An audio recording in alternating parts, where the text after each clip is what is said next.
हम अपना अगला क्वेश्चन शुरू करते हैं।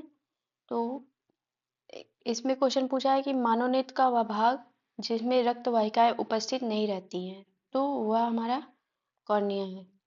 ठीक है, हम बायोलॉजी को थोड़ा जल्दी कंप्लीट करने की कोशिश करते हैं। अब आगे वाले क्वेश्चन में देखते हैं कि जब आंख में धूल चली जाती है तो उसका कौन सा अंग सूज जाता है और गुलाबी हो जाता है। तो इसका राइट आंसर जो है ऑप्शन सी हो जाएगा, नेत्र श्लेष्मा। ठीक है, अब हम चलते हैं अपने अगले क्वेश्चन पे। तो अगला क्वेश्चन में पूछा है कि मनुष्य के आंखों में रंग की अनुभूति किसके द्वारा होती है। तो इसका राइट आंसर ऑप्शन ए है, कोन सेल के द्वारा आदमी रंग को देख पाता है। ठीक है, अब आते हैं अगले क्वेश्चन पे। मनुष्य के शरीर में ताप नियंत्रण केंद्र जो है थर्मोस्टेट कहाँ स्थित है। तो या क्या पिट्यूटरी, सेरिबलम या हाइपोथैलेमस या फेफड़ा। तो इसका राइट आंसर हाइपोथैलेमस है। इसके द्वारा ही जो है इसको थोड़ा देख लेते हैं। हाइपोथैलेमस शरीर के तापमान विनियमन प्रणाली के अन्य भागों जैसे रोमकूपों, पसीने की ग्रंथियों, रक्त नलिकाओं और त्वचा के साथ शरीर के ताप का नियंत्रण करता है। हाइपोथैलेमस मस्तिष्क के मध्यवर्ती क्षेत्र में स्थित होता है। यह शरीर के तापमान, ये इसको ध्यान में रखना है, तापमान के साथ दैहिक कार्य, जठरांत्र संबंधी मार्ग के विनियमन और नींद, जागना, पानी और नमक, वसा, कार्बोहाइड्रेट चयापचय में स्थिति को बनाए रखता है। ठीक है, तो ये सारे काम हाइपोथैलेमस के हैं। ठीक, अब आगे चलते हैं। परितृप्ति एवं प्यास के केंद्र मानव मस्तिष्क के निम्नलिखित में से किस भाग में स्थित है। क्या अग्र मस्तिष्क में, हाइपोथैलेमस में या मेडुला में या ऑप्टिक लोब में।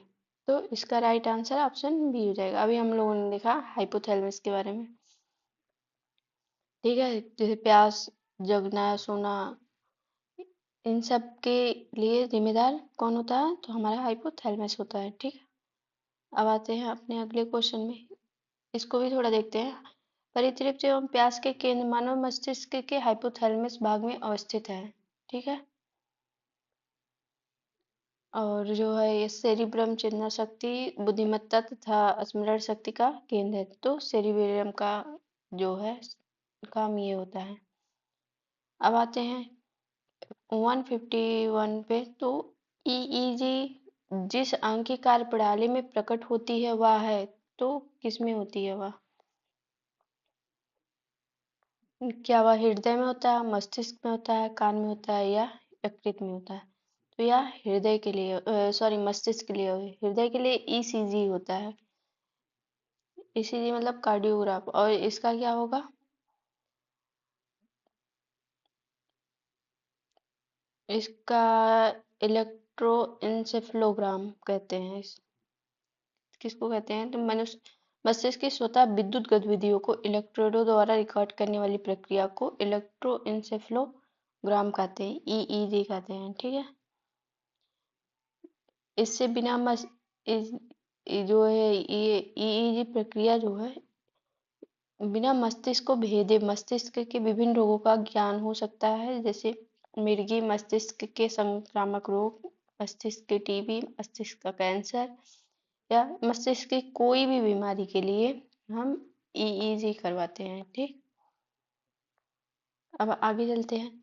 तो मनुष्य के अंगों में से हानिकारक विकिरणों से सबसे कम सुप्रभावी अंग है। तो उसमें कौन होगा, जब विकिरण से जो सबसे कम प्रभावित होगा। आँख तो हो जाएगा। ठीक, हृदय, फेफड़ा, मस्तिष्क। तो राइट आंसर ऑप्शन सी है, मस्तिष्क। अब देखते हैं मनुष्य के अंगों में से हानिकारक विकिरणों से सबसे कम सुप्रभाव अंग मस्तिष्क है। सबसे अधिक प्रभाव आँख पर होता है। आँख पर, इसके बाद हृदय, फिर आँख आदि अंगों पर पड़ता है। तो सबसे ज्यादा प्रभाव किस पे पड़ता है, आँख पे पड़ता है। लेकिन इसमें सबसे कम प्रभाव पूछा है तो मस्तिष्क हो जाएगा। ठीक, आते हैं 153 पे। आँख के रेटिना की परंपरागत कैमरे के निम्नलिखित में से किस भाग से तुलना की जा सकती है? क्या फिल्म में लेंस है, शॉटर है या आवरण है? तो इसका राइट आंसर ऑप्शन ए है, फिल्म। आंख के रेटिना की परंपरागत कैमरे के फिल्म भाग से तुलना की जा सकती है। रेटिना केंद्र का भीतरी तंत्रिका स्तर है या अनेक परतों का बना होता है, जिसकी रचना तंतुओं, तंत्रिका, कोशिकाओं, शलाकाओं और शंकुओं से होती है। दृष्टि शलाकाएं मंद प्रकाश में और प्रकाश और अंधेरे का ज्ञान कराती हैं। ये दृष्टि शलाकाएं जो हैं, ये शलाकाएं से रॉड्स जो है, ये धीमे प्रकाश में प्रकाश और अंधेरे का ज्ञान कराती हैं। इसके विपरीत जो शंकु वाली होती हैं, वो तीव्र प्रकाश में वस्तु और विभिन्न रंगों का ज्ञान।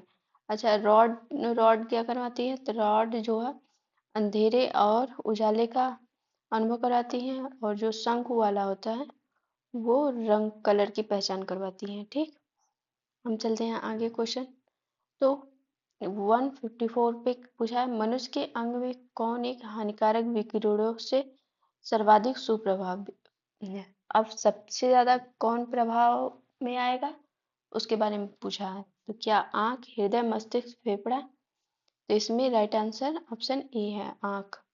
ऊपर वाले क्वेश्चन में पूछा था कि कौन सबसे कम है, तो उसमें मस्तिष्क आया था, लेकिन इसमें सबसे अधिक पूछा है। इसका राइट आंसर ऑप्शन ए हो जाएगा। ठीक, अब हम आते हैं 155 पे। मस्तिष्क जिम्मेदार है किसके लिए? सोचने के लिए, हृदय गति नियंत्रण के लिए, या शरीर के संतुलन के लिए, या तीनों के लिए? तो मस्तिष्क जो है ये तीनों ही काम करते हैं, तो इसका राइट आंसर ऑप्शन डी हो जाएगा। ठीक,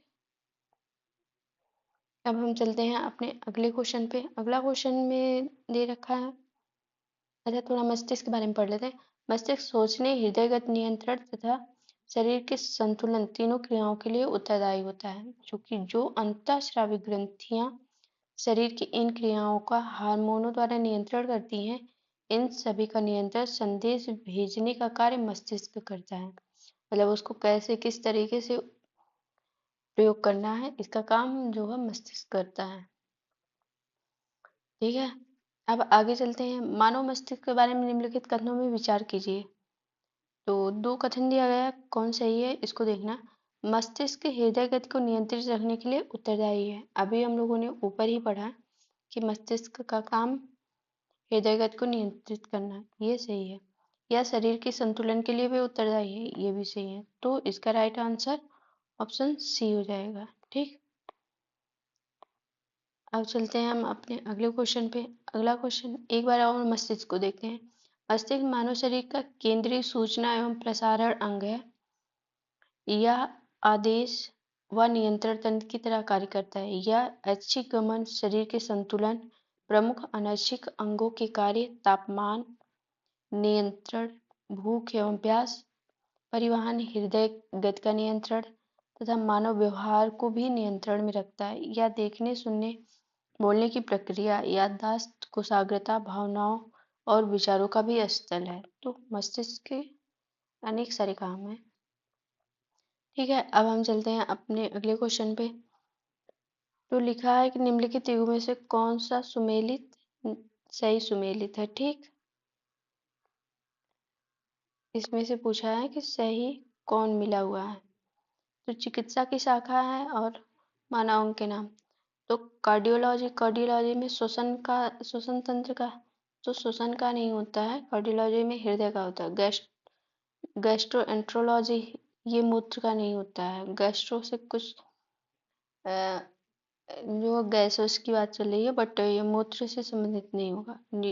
यूरोलॉजी पाचन तंत्र से नहीं। न्यूरोलॉजी में तंत्रिका तंत्र। राइट आंसर ऑप्शन डी है। मान लीजिए ऊपर का नहीं पता आपको, बस केवल न्यूरोलॉजी पता है, तभी भी राइट आंसर तक आप पहुंच सकते थे। ठीक, तो इसका देख लेते हैं। कार्डियोलॉजी का संबंध हृदय से है। गैस्ट्रोएंट्रोलॉजी का संबंध पेट और आंत से है। ठीक, यूरोलॉजी का संबंध मूत्र तंत्र से है और न्यूरोलॉजी का संबंध तंत्रिका तंत्र से है।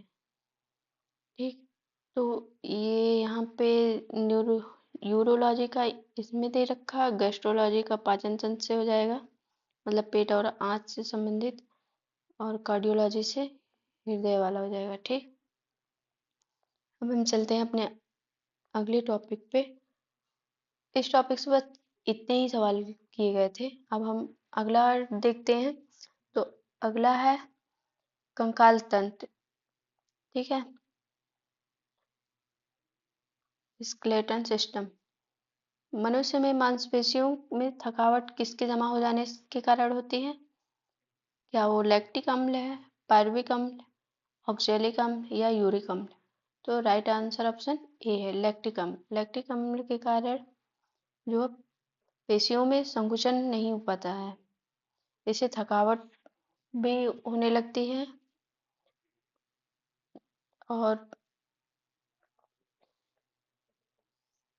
सॉरी, संकुचन नहीं होता है, इसी को थकावट कहते हैं। जब विश्राम किया जाता है तो धीरे धीरे लैक्टिक अम्ल ऑक्सीकृत होकर पायरुविक अम्ल में बदल जाता है, जिससे थकावट समाप्त हो जाती है। ठीक है, हम चलते हैं अगले क्वेश्चन पे। अगला क्वेश्चन में पूछा है कि एक मानव कंकाल में हड्डियों की संख्या कितनी होती है? तो इसका राइट आंसर है ऑप्शन ए, 206 हड्डियां होती हैं। ठीक, अब हम चलते हैं अगले क्वेश्चन पे।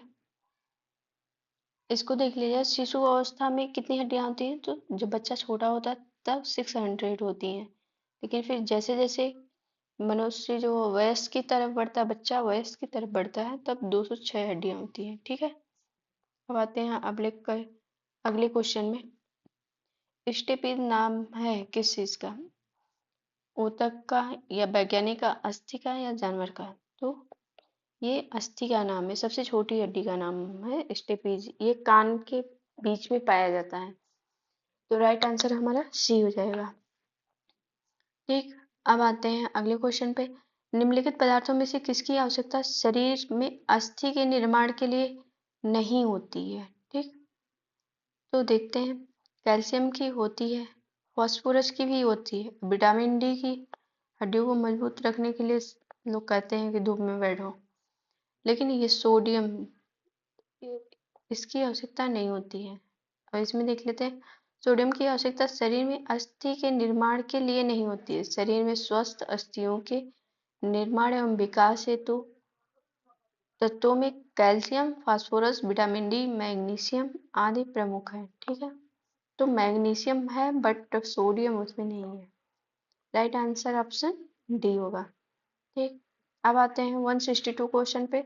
निम्नलिखित में से कौन सा मानव दंत केवल अस्थायी दांत विन्यास में प्रकट होता है? क्या कृंतक है, चवर्णक है, रत्नक है, या अग्रचवर्णक? तो इसमें जो है चवर्णक होगा, मोलर वाला। ठीक, तो चवर्णक दंत जो है ये 17 से 25 वर्ष के आयु के मध्य उत्पन्न होता है। ये अस्थायी दांत होते हैं, मतलब ये निकलते हैं फिर टूटते नहीं है, टूट जाते हैं तो फिर वो वापस आते नहीं है। ठीक, अब आते हैं अगले क्वेश्चन पे। पेशी थकान के लिए निम्नलिखित में से कौन उत्तरदायी है? अभी ऊपर ही हम लोगों ने पढ़ा कि लैक्टिक अम्ल है। लैक्टिक अम्ल पेशी थकान के लिए उत्तरदायी है। ठीक है, यूरिक अम्ल तो ये तो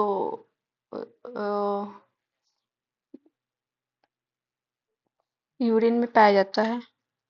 पायरुविक अम्ल जब बॉडी रेस्ट करती है तो लैक्टिक अम्ल जो है पायरुविक अम्ल में बदल जाता है। बेंजोइक अम्ल, इससे किसी चीज को प्रिजर्व किया जाता है, मतलब खाने की चीजें जो होती हैं।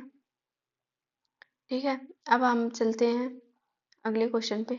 अगला क्वेश्चन है कि मानव शरीर में सबसे मजबूत मांसपेशियां कहाँ की होती है? तो सबसे मजबूत मांसपेशियां थाई की होती है, जांघ की। ठीक है, तो सॉरी, सबसे बड़ी, अगर बड़ी पूछेगा तब थाई की होगी, लेकिन सबसे मजबूत पूछा है तो जबड़े की होती है। अ, मतलब क्वेश्चन को सही से पढ़ा नहीं, इस वजह से वो हो गया। तो मानव शरीर में सबसे मजबूत मांसपेशियां जबड़े में पाई जाती हैं। हमारे शरीर में अस्थि तंत्र, बाह्य त्वचा के बीच का अधिकांश भाग मांसपेशियों से निर्मित होता है। पेशियां पेशी कोशिकाओं द्वारा निर्मित होती हैं। ठीक है, अब आते हैं अपने अगले क्वेश्चन पे। अगला क्वेश्चन है, बोल रखा है कि निम्नलिखित में से कौन सा लवण मानव हड्डियों में सर्वाधिक मात्रा में पाया जाता है? तो क्या मैग्नीशियम क्लोराइड है, या कैल्शियम कार्बोनेट है, या कैल्शियम फास्फेट है, या सोडियम क्लोराइड है? तो इसका राइट आंसर कैल्शियम फास्फेट है। तो मानव हड्डियों में सर्वाधिक कौन सा पाया जाता है? तो कैल्शियम फास्फेट। मानव हड्डियों में सर्वाधिक मात्रा में कैल्शियम के यौगिक होते हैं। कैल्शियम हड्डियों, अंडों के छिलके एवं शंख का मुख्य अवयव है। दूध में सर्वाधिक मात्रा में पाया जाने वाला तत्व कैल्शियम है। ठीक है, कैल्शियम फास्फेट ही हड्डियों और दांत के निर्माण में उपयोगी होता है। अब आते हैं 166 क्वेश्चन पे। निम्नलिखित में से कौन मानव शरीर की सबसे छोटी हड्डी है? तो अभी कुछ देर पहले हम लोगों ने किया, तो स्टेपीज है। ठीक, क्या कान में पाई जाती है। ठीक, और कान में जो है 3 जोड़ी हड्डियां होती हैं, मतलब 3 जोड़ी मतलब 6 हड्डियां होती हैं, और उसमें सबसे छोटी जो है स्टेपीज होती है। बाकी 2 कौन सी होती हैं? एक मैलियस होता है और दूसरा इनकस होता है। एक ये है और एक ये, उसमें सबसे छोटी स्टेपीज है। ठीक, अब आते हैं अगले क्वेश्चन पे। तो इलास्टिक ऊतक जो हड्डियों को एक साथ पकड़े रहते हैं उन्हें क्या कहते हैं? क्या उन्हें स्नायु या लिगामेंट कहते हैं, तंतुमय ऊतक कहते हैं, फाइब्रिन कहते हैं, पेशी ऊतक कहते हैं? तो उसको लिगामेंट कहते हैं। मतलब लिगामेंट जो है मतलब उसके साथ जुड़ा रहता है, हड्डियों के साथ जो टिश्यू जुड़े रहते हैं उसको लिगामेंट कहते हैं। ठीक है, लिगामेंटिक तंतुमय संयोजी ऊतक होता है। यह जो है सह अस्थियों के जोड़ों ज्वाइंट को जोड़ने का कार्य करता है, जिससे मनुष्य के विभिन्न अंग आसानी से घूम पाते हैं। ठीक है, तो हड्डियों को ऊतक से जोड़ने का काम कौन करता है? तो लिगामेंट करता है। अब हम आते हैं अपने अगले क्वेश्चन पे। अगला क्वेश्चन है कि अगला टॉपिक आ गया हमारा रक्त एवं रक्त परिसंचरण तंत्र। ठीक है, blood and blood circulatory system. तो इसमें पूछा कि हीमोग्लोबिन क्या है? क्या वो विटामिन है, या एक एंजाइम है, या गोलाकार प्रोटीन है, या कार्बोहाइड्रेट है? तो इसका राइट आंसर ऑप्शन सी है, एक प्रोटीन है। ठीक, हीमोग्लोबिन के बारे में थोड़ा पढ़ लेते हैं। हीमोग्लोबिन एक गोलाकार प्रोटीन है। रुधिर वर्णिका या हीमोग्लोबिन की लाल रक्त कोशिकाओं और कुछ अंशपृष्ठों के ऊतकों में पाए जाने वाले लौह युक्त ऑक्सीजन का परिवहन करने वाला धातु प्रोटीन होता है। ठीक है, रक्त में उपस्थित हीमोग्लोबिन फेफड़ों या गिलों से शरीर के शेष भागों में ऑक्सीजन का परिवहन करता है, जहाँ कोशिकाओं के प्रयोग के लिए ऑक्सीजन को मुक्त कर देता है। तो हीमोग्लोबिन का बेसिक सा काम है क्या?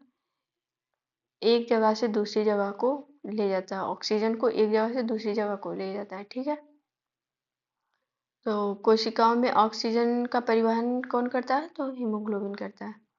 ठीक, अब आते हैं गति प्रेरक का कार्य होता है। गति प्रेरक का कार्य होता है, क्या यह हृदय स्पंदन को कम करता है, या हृदय स्पंदन को समंजित करता है, या हृदय स्पंदन को बढ़ाता है, या हृदय में रुधिर प्रवाह को तेज करता है? तो यह हृदय स्पंदन को समंजित करता है। ठीक, अब आते हैं अगले क्वेश्चन पे, इसको देख लेते हैं। तो गति प्रेरक का कार्य हृदय को समंजित करना है। इसकी आवश्यकता उस समय पड़ती है जब हृदय असमान गति से कार्य करने लगता है। जब स्पंदन दर 72 से 80 जब स्पंदन दर 72 से 80 गिरकर 30 से 40 के स्तर पर पहुंच जाती है, तो गति प्रेरक उसे 72 से 80 के स्तर पर लाता है। ठीक, निम्नलिखित में अगला क्वेश्चन, निम्नलिखित में से कौन सा रक्त के हीमोग्लोबिन के साथ अनुत्क्रमणीय संश्लेष बनाता है? क्या वो कार्बन डाइऑक्साइड है, या शुद्ध नाइट्रोजन गैस है, या कार्बन मोनोऑक्साइड है, या कार्बन डाइऑक्साइड या हीलियम का मिश्रण है? तो राइट आंसर ऑप्शन सी है, कार्बन मोनोऑक्साइड। अब इसको देख लेते हैं। कि हीमोग्लोबिन के साथ कैसे क्रिया कर लेता है। तो कार्बन मोनोऑक्साइड एक जहरीली गैस है जो मुख्यतः मोटर गाड़ी के ईंधनों के जलने पर निकलती है। यह रक्त के हीमोग्लोबिन के साथ मिलकर कार्बोक्सी हीमोग्लोबिन बनाता है जो शरीर के विभिन्न भागों में ऑक्सीजन के प्रवाह को रोकता है, अतः इससे आदमी की मौत हो सकती है। ज्ञातव्य है कि हीमोग्लोबिन एक लाल रक्त कण के कोशिका द्रव्य में एक प्रोटीन वर्णक अवयव से बनता है। इसका मुख्य कार्य रक्त संचालन के दौरान क्रिया के दौरान फुफ्फुस से O2 ग्रहण करना और ऑक्सी हीमोग्लोबिन में बदल जाता है तथा पुनः ऊतक पहुंचने पर ऑक्सीजन अलग हो जाता है तथा ऊतक ऑक्सीजन ग्रहण कर लेते हैं अर्थात O2 के संचालन का कार्य करता है। ठीक है, अब आते हैं अपने अगले क्वेश्चन पे। अगला क्वेश्चन में क्या रखा है कि रेडियो तत्वों में से किसका उपयोग मनुष्य के शरीर में रक्त प्रवाह की गति के मापन में किया जाता है। मतलब मनुष्य के बॉडी में ब्लड की स्पीड क्या है, इसका मापन किसके द्वारा किया जाता है? क्या वो radio phosphorus, radio iodine, radio iron या रेडियो सोडियम से किया जाता है। ठीक, अब आते हैं अगले क्वेश्चन पे। तो अच्छा, रेडियो आयोडीन से क्या होता है? थायराइड ग्रंथि के विकार को देखा जाता है। ठीक, और आते हैं अगले क्वेश्चन पे। हृदय की धड़कन नियंत्रित करने के लिए निम्नलिखित कौन सा खनिज आवश्यक है? तो ऑप्शन सी पोटेशियम, पोटेशियम आवश्यक है। इसको देख लेते हैं। तो पोटेशियम हृदय की धड़कन एवं नाड़ी संस्थान कार्यों को संचालित करता है। मांस, मछली, अनाज, फल, सब्जी इत्यादि इसके अच्छे स्रोत हैं। सोडियम रक्तदाब नियंत्रित करने में सहायक होता है। यह जल का संतुलन बनाए रखता है। लवण, मछली, मांस, अंडा, दूध सोडियम के अच्छे स्रोत हैं। लोहा मनुष्य के पौष्टिक भोजन का अनिवार्य तत्व है। लवण से रक्त का हीमोग्लोबिन बनता है जो शरीर में ऑक्सीजन का संवाहक होता है। इसकी कमी से एनीमिया रोग होता है। यकृत में इसका सर्वोत्तम स्रोत है। इसके अतिरिक्त अंडा, पालक, मेथी, अनाज, मेवे इत्यादि भी लौह तत्व पाया जाता है। मतलब इन सब में भी आयरन पाया जाता है। ठीक, आते हैं अगले क्वेश्चन पे। अगला क्वेश्चन दे रखा है कि कटे स्थानों से रक्त प्रवाह रोकने के लिए फिटकरी का उपयोग किया जाता है। ठीक है, तो ये बात सही है। रक्त कोलाइडी निकाय है, ये भी सही है, जिनमें ऋणावेशित कोलाइडी कण होते हैं। फिटकरी के एल्युमिनियम आयनों की अस्कंदन शक्ति अधिक होती है, अतः रक्त अस्कंदित हो जाता है। तो ये बात सही लिखी हुई है। और जब इसे मतलब फिटकरी में आयन की वजह से कोई चीज रुक जाती है तो कटे हुए स्थान पर रक्त को रोकने के लिए इसका प्रयोग, फिटकरी का प्रयोग किया जाता है। तो इसका सही व्याख्या भी ये कर रहा है। ठीक, ऑप्शन ए राइट आंसर है। अब आते हैं WBC का बनना तथा आरबीसी का विनाश कहाँ होता है? तो लसिका ग्रंथि में। लसिका ग्रंथि में तो किसी चीज का निर्माण नहीं होता। पेनक्रियाज में, यहाँ पे भी WBC का क्या काम? लीवर में, तो इसका बी वाला आंसर सही है, मतलब प्लीहा में। ठीक, स्प्लीन में।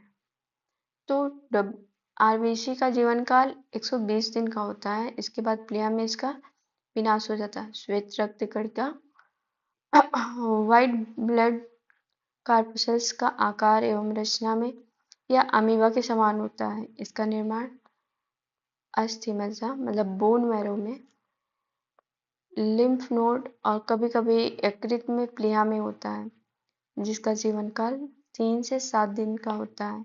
इसकी मृत्यु रक्त में ही हो जाती है, इसमें केंद्रक नहीं पाया जाता। तो WBC का निर्माण अक्सर जो है बोन मैरो में होता है। ठीक है, लेकिन अगर उसमें जो है प्लीहा दिया रहेगा, और जो है छोटे बच्चों में तो लीवर में होता है, लेकिन इसमें प्लीहा दिया हो तो हम प्लीहा को सही मानेंगे, और जब छोटे बेबी का पूछेगा तो वहाँ पे लीवर सही होगा। तो ऑप्शन बी सही है। मानव रक्त का पीएच वैल्यू कितना होता है? तो मानव का ब्लड जो है अम्लीय तो होता नहीं है, क्षारीय होता है। तो 8.36 ये तो बहुत ज़्यादा हो जाएगा, और 6.36 तो ये अम्लीय में चला जाएगा। तो इस हिसाब से हमारा राइट आंसर ऑप्शन ए हुआ है। ठीक है, मानव रक्त का पीएच वैल्यू कितना है? तो 7.4 होता है। अब आते हैं, देखिए, हम्म, किसी भी विलयन का पीएच अगर 7 से कम होने पर वह विलयन अम्लीय होता है, और 7 से अधिक होने पर वह क्षारीय होता है, और जब 7 रहेगा तो वो उदासीन हो जाएगा। ठीक, अब आते हैं, रक्त के अस्कंदन में फाइब्रिनोजेन को फाइब्रिन में बदलने वाला एंजाइम क्या है? क्या थ्रोम्बिन है, प्रोथ्रोम्बिन है, माल्टेज है, या पेप्सिन है? पेप्सिन तो प्रोटीन का पाचन करता है, तो पेप्सिन होगा नहीं। अब बचता है माल्टेज, प्रोथ्रोम्बिन और थ्रोम्बिन। तो इसका राइट आंसर ऑप्शन ए है, थ्रोम्बिन। ये जो है रक्त जब क्लॉट होता है तो फाइब्रिनोजन को फाइब्रिन में बदलने वाला एंजाइम है, तो कौन सा है? थ्रोम्बिन है। ठीक, अब आते हैं अगले क्वेश्चन पे। तो थ्रोम्बिन एक एंजाइम है और फाइब्रिनोजन जो है एक प्रोटीन है, ये ध्यान में रखना है। ठीक, आगे बढ़ते हैं। मानव शरीर में कार्बन डाइऑक्साइड का परिवहन होता है। मानव शरीर में कार्बन डाइऑक्साइड परिवहन होती है, क्या कार्बोनिक अम्ल के रूप में, सोडियम कार्बोनेट के रूप में, सोडियम बाइकार्बोनेट के रूप में, या पोटेशियम कार्बोनेट के रूप में? तो इसका राइट आंसर ऑप्शन बी है, सॉरी सी है। एक मिनट, ऑप्शन सी है, मतलब सोडियम बाइकार्बोनेट के रूप में। अब आते हैं अगले क्वेश्चन पे। अगला क्वेश्चन दिया है कि यदि माता पिता के रक्त समूह ए तथा ए बी हो तो निम्नलिखित रक्त समूह में कौन सा नवजात शिशु में असंभव है, मतलब नहीं होगा? तो ए हो सकता है, ए बी भी हो सकता है, और बी भी हो सकता है, लेकिन इसमें ओ का कोई वो नहीं होगा। तो राइट आंसर ऑप्शन ए है। ठीक, अब आते हैं हम अपने अगले क्वेश्चन पे। अगला क्वेश्चन है कि हिपेरिन जो परिसंचरण तंत्र में रक्त के थक्कों के जमाव को रोकता है, का निर्माण किसके द्वारा होता है? मतलब हेपेरिन का निर्माण किसके द्वारा होता है? क्या लिम्फोसाइट के द्वारा, न्यूट्रोफिल्स, बेसोफिल्स, या इओसिनोफिल्स? तो इसका राइट आंसर ऑप्शन सी है, बेसोफिल्स। अब देखते हैं इसमें क्या। तो हेपेरिन रक्त प्रतिस्कंदी है, इसका निर्माण शरीर में बेसोफिल्स मास्ट कोशिकाओं द्वारा होता है। इसका उपयोग विभिन्न प्रयोगात्मक और चिकित्सा उपकरणों द्वारा टेस्ट ट्यूब और गुर्दे की डायलिसिस मशीनों पर थक्का रोधी आंतरिक सतह बनाने के लिए किया जाता है। ठीक, अब चलते हैं अगले क्वेश्चन पे। अगला क्वेश्चन ने दिया है कि निम्न में से कौन श्वेत रक्त कोशिका भक्षक कोशिका नहीं है? निम्न में से कौन श्वेत रक्त कोशिका भक्षक कोशिका नहीं है, मतलब श्वेत रक्त कोशिका को नहीं खाता है? निम्न में कौन श्वेत रक्त कोशिका भक्षक कोशिका नहीं है? तो ऑप्शन सी है, इओसिनोफिल्स। ठीक, अभी इओसिनोफिल्स 2.8% भक्षक कोशिकाएं नहीं है, बाकी ये सब भक्षक कोशिकाएं हैं, मतलब खाने वाली कोशिकाएं हैं। अन्य श्वेत रक्त कोशिकाओं की तरह प्रतिजन का भक्षण करने की जगह इओसिनोफिल्स रसायनों का उत्सर्जन करती, जो प्रतिजन को नष्ट कर देते हैं। इओसिनोफिल्स मुख्यतः परजीवियों के प्रति सक्रिय होता है। ठीक, अब आते हैं हम अपने अगले क्वेश्चन पे। अगला क्वेश्चन दे रखा है कि निम्न में से किस जोड़े के बीच शादी असंगत होगी?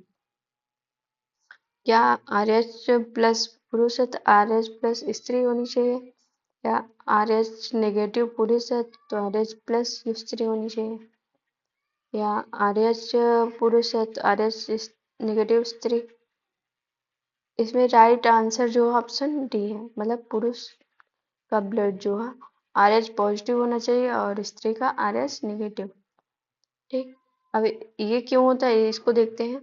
तो आर एच पॉजिटिव पुरुष आर एच नेगेटिव स्त्री से विवाह संबंध असंगत होगा। ठीक है, मतलब असंगत होगा, मतलब ये पूछा है कि किसके बीच मतलब विवाह नहीं हो सकता है। असंगत मतलब विवाह सही नहीं होगा। तो अगर पुरुष आर एच पॉजिटिव है और महिला आर एच नेगेटिव है तब यह असंगत होगा। बाकी तीन जो दिया है वो संगत है। ठीक, क्योंकि आर एच प्लस पिता और आर एच नेगेटिव माता की दूसरी संतान मृत पैदा होगी।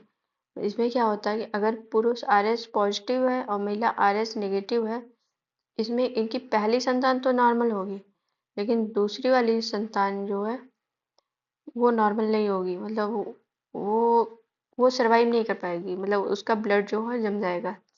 तो लिखा हुआ कि दूसरी संतान मृत पैदा होती है। आर एच प्लस भ्रूण आर एच नेगेटिव माता के शरीर में वृद्धि करते समय माता के शरीर की जो एंटीबॉडी बन जाता है, शरीर में जो एंटीबॉडी बन जाता है जिसके कारण जन्म के तुरंत बाद रुधिर आश्लेष के कारण शिशु की मृत्यु हो जाती है। ठीक, तो ये राइट आंसर ऑप्शन डी रहेगा। अब आते हैं 182, रक्त में अधिकांश CO2 ले जाया जाता है तो एरिथ्रोसाइट के भीतर प्लाज्मा में घुलकर कार्ब कार्बोनिक एसिड के रूप में या प्लाज्मा प्रोटीन के साथ। तो राइट आंसर ऑप्शन सी है, कार्बोनिक एसिड के साथ रूप में। शरीर के विभिन्न अंगों से प्राप्त CO2 को रक्त द्वारा कार्बोनिक एसिड 70% के रूप में फेफड़ों तक ले जाया जाता है। फेफड़ों द्वारा पुनः इसका उत्सर्जन CO2 के रूप में होता है। ठीक, आगे लिम्फोसाइट द्वारा उत्पन्न रक्षक प्रोटीन कौन सा है। तो लिम्फोसाइट के द्वारा क्या हीमोग्लोबिन है, या फ्लावोप्रोटीन है, या बिली प्रोटीन है, या इम्यूनोग्लोब्यूलिन है। इम्यूनोग्लोबुलिन है। तो इसका राइट आंसर ऑप्शन डी है, इम्यूनोग्लोब्यूलिन है। इम्यूनोग्लोबुलिन एक एंटीबॉडी शरीर में पाई जाने वाली ग्लाइकोप्रोटीन होती है जिसका निर्माण प्लाज्मा कोशिकाओं लिम्फोसाइट द्वारा होती है। ये विशेष रूप से प्रतिरक्षी प्रक्रिया के एक महत्वपूर्ण भाग के रूप में एंटीजन, बैक्टीरिया, वायरस और परजीवियों को पहचानने और नष्ट करने का कार्य करती हैं। ठीक, अब आते हैं हम अपने 184 क्वेश्चन पे। तो इसमें दिया है कि एक बालक का रक्त समूह AB है, ठीक, तथा पिता का रक्त O है, तो माता का रक्त समूह क्या होगा। तो माता का इनमें से कोई नहीं होगा। ठीक,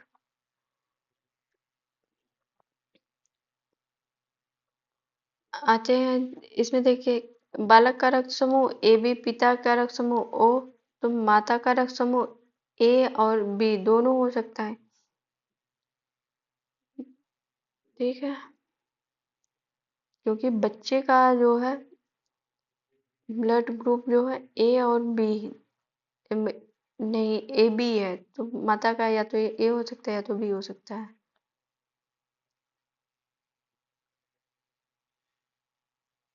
अब चलते हैं हम अपने अगले क्वेश्चन पे। अगला क्वेश्चन में क्या दे रखा कि बी लिम्फोसाइट का निर्माण होता है कहाँ, थाइमस ग्लैंड में, या लिम्फ नोड में, या बोन मैरो अस्थि मज्जा में, या लीवर में।